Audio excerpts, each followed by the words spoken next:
আসসালামু আলাইকুম। এই ক্লাসে আমি আলোচনা করব জ্যামিতির কিছু মৌলিক বিষয়। জ্যামিতিতে দক্ষ হতে হলে এই বিষয়গুলো জানা খুবই জরুরি। আর তাছাড়াও বিভিন্ন প্রতিযোগিতামূলক পরীক্ষাগুলোতে এই এই বিন্দু, রেখা এবং কোণ থেকে বিভিন্নভাবে প্রশ্ন এসে থাকে। তো এই ক্লাসে আমরা এই বিষয়গুলো সম্পর্কে এমনভাবে জানব যেন পরীক্ষায় যে কোনোভাবেই ঘোরায় পেঁচায় প্রশ্ন দেখ না কেন আমরা সহজেই যেন উত্তর দিতে পারি। তো সেক্ষেত্রে দেখেন, প্রথমে আসবো আমরা বিন্দু। আসলে বিন্দু কি? বিন্দু ধরেন যে এরকম করে একটা আমরা জানি এটাই হচ্ছে একটা বিন্দু। তো বিন্দুর সংজ্ঞাটা যদি আমি বলি, দেখেন এই বিন্দুতে এরকম দৈর্ঘ্য আছে নাই, প্রস্থ আছে নাই, উচ্চতা নাই। তাহলে দৈর্ঘ্য প্রস্থ উচ্চতা নেই, শুধুমাত্র অবস্থান আছে। তাহলে আমরা কি বলবো? দৈর্ঘ্য প্রস্থ উচ্চতা এটা এক একটা হচ্ছে মাত্রা। তো তাহলে এই কারণে আমার একটা পরীক্ষা এসেছিল যে বিন্দুর মাত্রা কত মাত্রিক, তা বিন্দুর কোনো মাত্রা নেই। তাহলে আমরা কি বললাম? দৈর্ঘ্য প্রস্থ উচ্চতা যেহেতু নাই, মাত্রা নেই, তাহলে বিন্দুর কোনো মাত্রা নেই। বিন্দুর পর আমরা আসব রেখা। তো রেখা আসলে কি? দেখেন যে বিন্দুর চলার পথটি হচ্ছে রেখা। সেটা কীরকম? দেখেন যে বিন্দু এরকম তিনটা বিন্দু আছে, বিন্দুর চলার পথটি হচ্ছে দেখেন রেখা। তো বিন্দুর চলার পথটি হচ্ছে রেখা। তো এখন এখানটা গেল রেখা। তো বিন্দু চলা যদি সরল পথে চলে রেখা, সরল রেখা, আর যদি বক্র পথে চলে তাহলে বক্ররেখা। তো সেটা কীরকম? দেখেন, সরল পথে চললে এটা সরল রেখা, আর এটা এরকম করে যদি চলে এর নাম হচ্ছে বক্ররেখা। তাহলে এটা হচ্ছে সরল রেখা, এটা হচ্ছে বক্ররেখা। তো এখন রেখা আর রেখা গেল, তারপর রেখাংশ। রেখাংশ কাকে বলে? দেখেন আপনি এখানে দেখেন, রেখার কিন্তু অবশ্যই আপনি দুই পাশে তীর চিহ্ন ব্যবহার করবেন। তার কারণ হচ্ছে রেখার কোনো শেষ নেই, প্রান্তবিন্দু নেই। রেখার কোনো প্রান্তবিন্দু নেই, এইদিকে তীর চিহ্ন মানে চলতেই থাকবে, এইদিকে তীর চিহ্ন মানে চলতেই থাকবে, রেখার কোনো বিন্দু নেই। আর এখানে আমি যদি বলি রেখাংশ, তাহলে রেখাংশ হচ্ছে এরকম, রেখার যে কোনো একটা অংশ আমরা নিয়ে সেটা রেখাংশ অঙ্কন করতে পারি। ধরেন যে এখান থেকে এইটুক নিলাম, এইটুক হচ্ছে একটু, এখান থেকে এইটুক নিলাম, এটা রেখার একটা অংশ নিলাম, সেটাই হচ্ছে রেখাংশ। রেখার অংশ রেখাংশ। তাহলে কি দাঁড়াচ্ছে? দেখেন এটা হচ্ছে আমাদের রেখাংশ। তাহলে রেখাংশ দেখেন দুই দিকে প্রান্তবিন্দু আছে, একদিকেও কিন্তু তীরচিহ্ন নেই। তাহলে এটা রেখাংশ, এটা হচ্ছে কি? রেখাংশ। আর এটা হচ্ছে সরল রেখা, এটা হচ্ছে সরল রেখা। আর এটা কি দাঁড়াচ্ছে? বক্ররেখা। তো রেখাংশ, সরলরেখা, বক্ররেখা। এখন আবার কথা হচ্ছে, আবার রেখাটা হচ্ছে রশ্মি কাকে বলে? রশ্মি হচ্ছে এরকম যার প্রান্তবিন্দু একই, রেখাংশর মতোই, কিন্তু দেখেন একদিকে প্রান্ত আছে, একদিকে তীরচিহ্ন আছে। তাহলে একটা প্রান্তবিন্দু থাকবে আর একদিকে দেখবেন চলতেই থাকবে, এটাই হচ্ছে রশ্মি। তাহলে রেখা গেল, রশ্মি গেল, রেখাংশ গেল, বক্ররেখা গেল, সরলরেখা গেল, বিন্দু গেল। এখন আবার আছি যে সমান্তরাল রেখা। তো সমান্তরাল রেখা কাকে বলে? দুটি রেখা যদি পরস্পর একই দূরত্ব বজায় রেখে পথ চলতে থাকে, তাহলে এটাই হচ্ছে সরলরেখা। কী রকম? এখান থেকে এর দূরত্ব 3 মিটার, এখান থেকে দূরত্ব 3 মিটার, এখান থেকেও দূরত্ব 3 মিটার। তার মানে দুটি রেখা যদি সমান দূরত্ব বজায় রেখে চলতে থাকে, তাহলে আমরা কি বলবো? একে অপরকে বলবো সমান্তরাল রেখা, একে অপরের সমান্তরাল রেখা। তাহলে আমাদের কি গেল? বিন্দু গেল, রেখা গেল, তারপর হচ্ছে সরলরেখা, বক্ররেখা, রশ্মি, রেখাংশ, এগুলো সম্পর্কে আমাদের বেশ ধারণা আসলো। তো এখন আসবো আমরা এই রেখা দিয়ে আবার কিভাবে আমরা এই যে রেখাংশ বা রেখাগুলো দিয়ে আমরা কিভাবে কোণ অঙ্কন করব। এবার আমি আলোচনা করব কোণ নিয়ে। তো আসলে কোণ কি? কোণ হচ্ছে দুটি সরলরেখা কোনো বিন্দুতে মিলিত হলে সেটা হচ্ছে কোণ। এখানে একটা বিন্দু, এই বিন্দুতে দুটি সরলরেখা মিলিত হলো, তো এটা হচ্ছে এ ও বি। কোণটা তাহলে কি হবে আমার? এ ও বি কোণ। সবসময় ওটা যেখানে কোণ উৎপন্ন হবে সেটা মাঝে রাখতে হবে। যেমন কোণ উৎপন্ন হয়েছে ও বিন্দুতে, ওই জন্য ও মাঝে রাখতে হবে, এ ও বি কোণ। তো এখন গেল কোণ। আসলে কোণ আবার কয় প্রকারের হয়? সেটা হচ্ছে কোণ ছোট থেকে যদি আমি শুরু করি, তাহলে সূক্ষ্ম কোণ, একদম ছোট কোণ সূক্ষ্ম কোণ, তারপর সমকোণ, তারপর স্থূল কোণ, তারপর সরল কোণ, তারপর হচ্ছে প্রবৃদ্ধ কোণ। তো মানে আমি এখন স্টেপ বাই স্টেপ আমরা এই কোণগুলো সম্পর্কে বিস্তারিত জানবো। সেরকম কীরকম দেখেন, সেটা হচ্ছে আমরা তার আগে একটা জিনিস শিখে আসি। সেটা হচ্ছে একটি রেখার উপর যদি আরেকটি রেখা আমরা সরলরেখা লম্ব অঙ্কন করি, তাহলে দুই দিকে আমরা জানি সাধারণত দুই দিকে দুটি কি তৈরি হয়? দুই লম্ব সমকোণ তৈরি হয়। যেমন আমি এখানে একটা সরলরেখা আছে, তার উপরে এরকম একটা আমি লম্ব অঙ্কন করব। তো এই লম্ব অঙ্কন করলে এখানে একটা, এই জায়গায় একটা, তাহলে 90 ডিগ্রি কোণটাই হচ্ছে আমাদের কত কোণ? 90 ডিগ্রি কোণ হচ্ছে আমাদের সমকোণ। তাহলে একটি সরলরেখার উপর আরেকটি সরলরেখার লম্ব অঙ্কন করলে তাহলে দুই দিকে দুইটি সমকোণ উৎপন্ন হয়। সমকোণটাকে আমরা কি তাহলে 90 ডিগ্রি কোণটাই হচ্ছে আমাদের সমকোণ। তো সমকোণ গেল, এখন আসলো আমাদের সূক্ষ্মকোণ থেকে শুরু করব আমরা স্টেপ বাই স্টেপ। তাহলে সূক্ষ্মকোণ কাকে বলে? 90 ডিগ্রির চেয়ে কম, 90 ডিগ্রির চেয়ে ছোট কোণটাই হচ্ছে সূক্ষ্মকোণ। সেটা কি রকম দেখেন, আমরা এখানে সূক্ষ্মকোণ অঙ্কন করব একটা। ধরেন যে এরকম আছে, তো এখানে যদি আমার লম্ব হইতো তাহলে হচ্ছে এরকম হইতো। তো 90 ডিগ্রির চেয়ে আমি ছোট বলছি, তাহলে এই দিকে হবে না, তার চেয়ে ছোট হতে পারে, এরকম হতে পারে, এরকম, যে রকমটাই হোক না কেন আমাদের এটাই হচ্ছে এক একটা সূক্ষ্মকোণ। তাহলে ধরেন এটাই হচ্ছে আমাদের সূক্ষ্মকোণ। তাহলে আমাদের এটা যদি সূক্ষ্মকোণ হয়, তাহলে সূক্ষ্মকোণ কত বলছি আমি? 90 ডিগ্রির চেয়ে ছোট। তাহলে সূক্ষ্মকোণ লেস দেন 90 ডিগ্রি। তার মানে এটা দিয়ে আমরা বোঝাচ্ছি এই সূক্ষ্মকোণটা 90 ডিগ্রির চেয়ে ছোট। 90 ডিগ্রির চেয়ে ছোট বলতে হতে পারে 30 ডিগ্রি, 15 ডিগ্রি, 10 ডিগ্রি, 80 ডিগ্রি। তো 90 ডিগ্রির চেয়ে ছোট যতই হোক না কেন, তো এটা আমাদের সূক্ষ্মকোণ। তো সূক্ষ্মকোণের বড়, তারপরের বড় কোণটা কি? সমকোণ। এটাই আমরা দেখলাম, যেটা হচ্ছে এটা সমকোণ। আমরা এটা অঙ্কন করলাম, এটা হচ্ছে আমাদের সমকোণ। তাহলে প্রথম ছোট হচ্ছে সূক্ষ্মকোণ, তারপরে বড় হচ্ছে কত? সমকোণ, মানে 90 ডিগ্রি কোণটা হচ্ছে সমকোণ। সমকোণ, সূক্ষ্মকোণ, তারপর আসেন আপনি সমকোণের চেয়ে বড় কোণটাই হচ্ছে আপনাদের স্থূলকোণ। সেটা কি রকম? ধরেন এরকম করে যদি আমি অঙ্কন করি, সোজাসুজি লম্ব অঙ্কন, যদি লম্ব একটা কল্পনা করি, এটা হচ্ছে 90 ডিগ্রি। তাহলে কি বলছি? 90 ডিগ্রির চেয়ে বেশি হইতে হবে। এখান থেকে এই পর্যন্ত যদি 90 ডিগ্রি হয়, তার মানে এখান থেকে আমি এরকম সোজা অঙ্কন করতে পারি, অথবা এরকম একটা অঙ্কন করতে পারি, অথবা যে কোনো করতে পারি। তো ধরেন যে আমি এটাই অঙ্কন করলাম, এটাই রাখলাম। তো তাহলে কোন দিকে আমাদের কোনটা তৈরি হয়েছে? এই কোণটা। তাহলে দেখেন এই পর্যন্ত হয়তো 90 ডিগ্রি, এইখান থেকে এই পর্যন্ত হয়তো 90 ডিগ্রির চেয়ে একটু বেশি। তার মানে আমি এটাকে কি বলতে পারবো? স্থূলকোণ। তাহলে এখানে আমি লিখি স্থূলকোণ। স্থূলকোণ, তো স্থূলকোণ আমি কি বলছি? 90 ডিগ্রির চেয়ে বড়। 90 ডিগ্রি এটা, তাহলে 90 ডিগ্রির চেয়ে বড় মানে আমি এরকম করে লিখতে পারি না? 90 ডিগ্রির চেয়ে বড়, 90 ডিগ্রি স্থূলকোণ গ্রেটার দেন 90 ডিগ্রি। এখন কত বড় সেটা আর একটা প্রশ্ন থেকে যায়। 90 ডিগ্রির চেয়ে বড় কত বড়? অনেক বড় তো। 360 ডিগ্রি পর্যন্ত হইতে পারে না? হবে না। হবে হচ্ছে যে 90 ডিগ্রির চেয়ে বড় কিন্তু 180 ডিগ্রির চেয়ে ছোট। তাহলে আমি আবার এখানে কি লিখতে পারি? এখানে একটা গ্রেটার দেন দিতে পারি, দিয়ে এখানে দিতে পারি 180। তার মানে বোঝাচ্ছে কি 90 ডিগ্রির চেয়ে বড় কিন্তু 180 ডিগ্রির চেয়ে ছোট। এই কোণটি হচ্ছে স্থূলকোণ। সেটা কত হইতে পারে? 90-এর চেয়ে বড় 100 হইতে পারে, 110 হইতে পারে, 120, 170, এরকম 170, 179 পর্যন্ত হলেও হচ্ছে সেটা স্থূলকোণ। তো গেল আমাদের স্থূলকোণ। স্থূলকোণের চেয়ে বড় কোণটা কি? স্থূলকোণের চেয়ে বড় কোণটা হচ্ছে আমাদের দেখেন সরলকোণ। আমরা যেটা জানি সরলকোণ। সরলকোণ যদি আমি এইখানে যদি আমি একটা কল্পনা করি, ধরেন যে এখানে লম্ব সেই, এটা লম্ব না মনে করলেও হয়।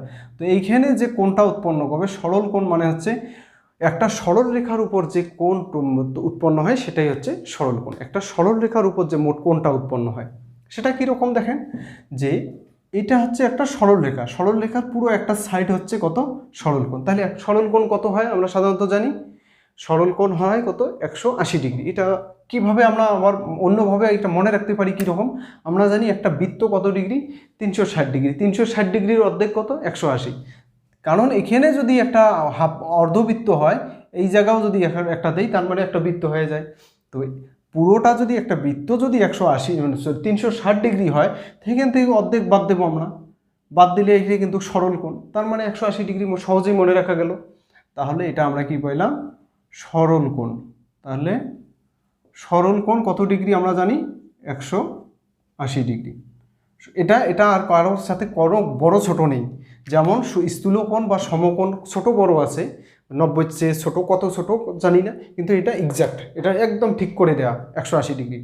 এখন আবার আসি আরেকটি কোণ আমাদের, সেটা হচ্ছে প্রবৃদ্ধ কোণ। তো প্রবৃদ্ধ কোণটা কীরকম? ধরেন যে এখানে একটা আছে, তো প্রবৃদ্ধ কোণটা হচ্ছে 180 ডিগ্রির চেয়ে বড়, 360 ডিগ্রির চেয়ে ছোট। 180 ডিগ্রির চেয়ে বড়, 360 ডিগ্রির চেয়ে ছোট। 360 ডিগ্রির চেয়ে ছোট না বললেও চলবে, যে 180 ডিগ্রির চেয়ে বড়। তো 180 ডিগ্রি হয় একটা সরল রেখা, তাহলে আমার কোণটা এরকম হওয়া উচিত না? এই সোজা যদি হইতো তাহলে হতো 100, এখানে যদি হইতো তাহলে কত হতো 180। তাহলে আমি কল্পনা করব তার চেয়ে একটু বড়। তার মানে আমার কোণটা দাঁড় হচ্ছে, ধরেন এই যে এটা হচ্ছে আমাদের কি প্রবৃদ্ধ কোণ, প্রবৃদ্ধ কোণ। তো আমরা পরীক্ষার হলে বিভিন্ন রকম যদি যদি এখানে হতে পারে কি রকম, যদি প্রবৃদ্ধ কোণ কত বলে 180-র চেয়ে বেশি, তার মানে 190, অথবা হতে পারে 250, যে রকমটা হতে পারে 180-র চেয়ে বড়। এটা কিন্তু একদম ফিক্সড করা 180। তো এটা হতে পারে কি রকম, স্থূলকোণ হতে পারে 90-র চেয়ে বড়, মানে হয়তো 100 হইতে পারে, 170, 150, যাই হোক না কেন। তো আমরা পরীক্ষার হলে অবশ্য মনে করতে পারি না যে আসলে কোনটা সমকোণ কোনটা প্রবৃদ্ধ কোণ, এটা মনে রাখতে একটু সমস্যা হয়। তো প্রবৃদ্ধ মানে, বৃদ্ধ মানে আপনারা কি জানেন, সবচেয়ে বয়স বেশি বৃদ্ধ। তার মানে হচ্ছে কি, তাহলে বৃদ্ধ বলতে সবচেয়ে বেশি বয়স বুঝি, তার মানে বৃদ্ধ বলতে সবচেয়ে বড় কোনটাই বৃদ্ধ কোণ, মানে হচ্ছে মধ্য বয়স। মধ্য বয়স হচ্ছে কোনটা মানুষের, এই যে সরল কোনটা মধ্য বয়স। কারণ দেখেন 180, এ পাশে 180, এই পাশে 180, তো এটা আর এখানে যেমন সূক্ষ্মকোণ, সূক্ষ্ম বলতে আমরা কি বুঝি, দেখেন কথার সঙ্গে মিল আছে। সমকোণ মানে হচ্ছে সমান সমান দুটি কোণ উৎপন্ন হয়। দেখেন একটা সরলরেখার উপর মাঝে যদি একটা লম্ব অঙ্কন করি, সমান সমান সমান দুটি কোণ উৎপন্ন হয় সমকোণ। এই পাশে আর এই পাশে সমান সমান, এভাবে মনে রাখতে পারেন আপনারা, সমান আর সমান দুটি কোণ উৎপন্ন হয় সমকোণ। তো তারপরে আছে সূক্ষ্মকোণ। সূক্ষ্ম বলতে আমরা কি জানি, ছোট। সূক্ষ্ম বলতে সাধারণত কি ছোট্ট বুঝি, তার মানে সবচেয়ে ছোট কোণটাই হচ্ছে সূক্ষ্মকোণ। তারপরের বড়টা হচ্ছে সমকোণ। সমকোণ বলতে সমান কোণ কখনো মনে করবেন না, সমকোণ মানে হচ্ছে কিন্তু 90 ডিগ্রি, এটা মাথায় রাখতে হবে। তো সূক্ষ্মকোণ তার চেয়ে বড়, সমকোণ তার চেয়ে স্থূলকোণ। স্থূল দিয়ে আপনি কি মনে করেন, সাধারণত স্থূল মানুষ মানে হচ্ছে একটু মোটাসোটা। স্থূল বলতে আমরা জানি কি একটু মোটাসোটা, তার মানে হচ্ছে স্থূলকোণ দিয়ে কি বোঝাচ্ছে যে সূক্ষ্মকোণের চেয়ে তাহলে একটু মোটামুটি মোটাসোটা বেশি হবে, কোনটা তুলনামূলক বেশি হবে, তাহলে সূক্ষ্মকোণের চেয়ে সমকোণ তার চেয়ে বড়, স্থূলকোণ তার চেয়ে বড় হচ্ছে সরলকোণ, ফিক্সড করা। তাহলে সূক্ষ্ম মানে ছোট, স্থূল মানে তুলনামূলক একটু মোটা, আর হচ্ছে কি প্রবৃদ্ধ মানে বৃদ্ধ, বৃদ্ধ মানে অনেক বেশি, মানে অনেক বয়স, তার মানে এখানে সবচেয়ে বেশি। তো সহজেই আমরা মনে রাখতে পারলাম। তো লেস দেন গ্রেটার দেন দিয়ে যদি আপনি মনে রাখেন তাহলে কি দাঁড় হচ্ছে, দেখেন যে প্রথমে ধরবো আমি সূক্ষ্মকোণ, তাহলে সূক্ষ্মকোণ, তারপরে তার চেয়ে বড় হচ্ছে কি দেখেন সমকোণ, তার চেয়ে বড় হচ্ছে কি রকম দেখেন সূক্ষ্মকোণের চেয়ে বড় সমকোণ, সমকোণের চেয়ে বড় হচ্ছে স্থূলকোণ, তো স্থূলকোণের চেয়ে বড় দেখেন কি সরল কোণ। তো সরল কোণের চেয়ে এখানে আমরা এরকম করে দিতে পারি, সরল কোণের চেয়ে বড় হচ্ছে কি কোণ, প্রবৃদ্ধ কোণ। তো সরল কোণের চেয়ে বড় হচ্ছে প্রবৃদ্ধ কোণ। আমাদের সুন্দরভাবে, আশা করি যে ভালোভাবে আমরা বুঝে গেছি। তো এখন কথা হচ্ছে আমাদের আর এক টাইপের কোশ্চেন আসে, সেটা হচ্ছে কীরকম, পূরক কোণ আর হচ্ছে সম্পূরক কোণ। প্রায় পরীক্ষায় কিন্তু এই কোণগুলো সম্পর্কে প্রশ্ন এসে থাকে। তো পূরক কোণ তাহলে কি, দেখেন পূরক কোণ সম্পূরক কোণ, পূরক মানে পূরণ করে, সম্পূরক মানে সম্পূর্ণ পূরণ করে, এভাবে মনে রাখতে পারেন। পূরক কোণ কাকে বলে, দেখেন এখানে একটি আমরা 90 ডিগ্রি একটি কোণ অঙ্কন করলাম, লম্ব অঙ্কন করলাম। তো এই কোণটার টোটালটা এটা কত আমরা জানি 90 ডিগ্রি, এটা আমরা জানি 90 ডিগ্রি। এই কোণটাকে আমরা দুই ভাগ করব, দুই ভাগ করে সেটা কত ডিগ্রি হয় হোক, দুই ভাগ করব, দুই ভাগ করে পুরো, তখন আমরা বলতে পারবো একে অপরের পূরক কোণ। পূরক কোণ কখনো একটা কোণের মান হতে পারে না, পূরক কোণ সবসময় একে অপরের সাপেক্ষে হয়ে থাকে, কথাটা ভালোভাবে মনে রাখবেন। সেটা কী রকম দেখেন, মধ্য বরাবর যদি অঙ্কন করি তাহলে এখানে কি হলো, এখানে 45, এখানে 45, তার মানে হচ্ছে এই কোণটার পূরক কোণ। আপনি যদি কোণের নাম দেন, ধরেন যে এখানে এ বি সি, তাহলে দেখেন এই যে এখানে হচ্ছে ও বিন্দুতে ছেদ করতে, ধরেন এ ও সি, বি ও সি এর পূরক কোণ, তার মানে এই কোণটার পূরক কোণ, এই কোণটার পূরক কোণ, আপনি যে কোনোটা বলতে পারেন। তো এখন এখানে 45 না হয়ে এরকমও হইতে পারে, ধরেন যে একটা যদি 30 হয়, আর একটা কত হবে 60 হবে। তার মানে হচ্ছে আমরা এতে কি বুঝলাম, পূরক কোণ কাকে বলে। তাহলে যদি দুটি কোণের সমষ্টি যদি 90 ডিগ্রি হয়, তাহলে একে অপরের পূরক কোণ। পূরক কোণ কখনো একাই হতে পারে না, কিন্তু এটা মাথায় রাখবেন, পূরক কোণ কখনো একাই হতে পারে না, একে অপরের পূরক কোণ হয়, একে অপরকে পূরক হিসেবে কাজ করে, এই জন্য পূরক কোণ। তাহলে কি বুঝলাম আমরা, এটা 30 ডিগ্রি 60 ডিগ্রি হতে পারে। আবার কি হতে পারে যে এরকম যদি আবার হয়, দেখেন এখন প্রশ্নটা আসে কিভাবে আপনাকে বলি পরীক্ষায় দুই একটা, তাহলে ক্লিয়ার হবে না। বলে যে 10 ডিগ্রি কোণের পূরক কোণ কত, তাহলে 10 ডিগ্রি কোণের পূরক কোণ মানে পূরক করতে গেলে কত দরকার, 90 পূর্ণ করতে গেলে কত দরকার, আর 80 দরকার। মুখে মুখে হয়ে গেল যে 90 পূর্ণ 2 5 3 4 সেকেন্ডে আপনি অ্যান্সার করতে পারবেন। তো বলে যে 10 ডিগ্রি কোণের পূরক কোণ কত, 80 ডিগ্রি। যদি বলে 20 ডিগ্রি কোণের পূরক কোণ কত, 60 ডিগ্রি। যদি বলে 30 ডিগ্রি কোণের পূরক কোণ কত, আপনি 60 ডিগ্রি বলবেন। 40 ডিগ্রি কোণের পূরক কোণ কত, 50 ডিগ্রি। আবার যদি বলে 70 ডিগ্রি কোণের পূরক কোণ কত, ধরেন যে এরকম করে একটা জিনিস বলে দিল যে 70 ডিগ্রি, এটা 70 ডিগ্রি কোণের পূরক কোণ কত, 70 থেকে 90 পূরণ করতে কত দরকার, 20 দরকার, তাহলে 20 ডিগ্রি। তাহলে পূরক কোণ আমরা ক্লিয়ার। এখন আসবো আর একটা কোণ, সেটা হচ্ছে সম্পূরক কোণ। তো এখানেও দেখেন মনে রাখার জন্য সুবিধা একটা আছে, অনেকে আবার পূরক কোণটা সম্পূরক কোণটা ভুলে যান। তো দেখা যায় সম্পূরক বলতে কথাটা একটু বেশি বড় বোঝায়, পূরক বলতে একটু কম বোঝায়। সম্পূরক মানে সম্পূর্ণ, তার মানে 180 ডিগ্রি। 180 ডিগ্রিকে আমরা 2 ভাগ করব। 180 ডিগ্রিকে 2 ভাগ করে সেটাকে আমি বলতে পারবো একে অপরে কি কোণ, সম্পূরক কোণ। ধরেন যে এই বিন্দুতে তৈরি হবে। যদি বলে যে 30 ডিগ্রি কোণের সম্পূরক কোণ কত, 30 ডিগ্রি কোণের সম্পূরক কোণ কত, 150 ডিগ্রি। কারণ আমি বলছিলাম 180 ডিগ্রিকে, এটা হচ্ছে 180 ডিগ্রি, এটা হচ্ছে 180 ডিগ্রি। এখন এখানে বলে কত বলছিলাম আমি, ধরেন যে 30 ডিগ্রি। তাহলে 30 ডিগ্রি কোণের সম্পূরক কোণ কত, 30 ডিগ্রি থেকে 180 ডিগ্রি করতে কত দরকার হয়, 150। তার মানে মোট যেহেতু 180, দুটি কোণের সমষ্টি 180, তাহলে আমরা বুঝলাম। তারপর এখন যদি বলে 30 ডিগ্রি না বলে যদি বলে যে এখানে উল্টা পাশ থেকে চলে 120 ডিগ্রি কোণের, ধরেন এটা 120 ডিগ্রি। তো 120 ডিগ্রি কোণের পূরক কোণ কত, 120, 180 থেকে 120 বাদ দিলে কত হয়, 60। তাহলে এখানে 60 ডিগ্রি। তার মানে আমরা বুঝলাম 180 ডিগ্রিকে 2 ভাগ করে একে অপরের হচ্ছে সম্পূরক কোণ। তাহলে আমরা এরকম করে লিখতে পারি যে পূরক কোণ। তাহলে পূরক কোণ এরকম করে যদি আমি ভাগ করে দেই, পূরক কোণ মানে হচ্ছে এখানে কত ডিগ্রি, এখানে 2 ভাগে ভাগ করে দেব। পূরক কোণ কত ডিগ্রি আমরা জানি, 90 ডিগ্রি। পূরক কোণের সমষ্টি, পূরক কোণের সমষ্টি 90 ডিগ্রি। তার মানে এখানে 90 ডিগ্রিকে আমরা 2 ভাগ করে দেব। হইতে পারে 45 45, হইতে পারে 50 50, 40, হইতে পারে 20 60, দুটি কোণের সমষ্টি। সম্পূরকের ক্ষেত্রে আমি কি বলতে পারি, দেখেন সম্পূরকের ক্ষেত্রে 2 ভাগ করে দেবো কত, 180 ডিগ্রিকে। তাহলে 180 ডিগ্রি, দুটি কোণের পরিমাপ 180 ডিগ্রি হলে সেটাই হচ্ছে আমাদের সম্পূরক কোণ। আশা করি আপনারা বুঝতে পারছেন। আরও যদি এরকম এই বিষয়ে কোনো কোশ্চেন থেকে থাকে অবশ্যই আমাকে কমেন্টে জানাবেন, আমি অ্যান্সার দেওয়ার চেষ্টা করব। ভালো থাকবেন, আল্লাহ হাফেজ।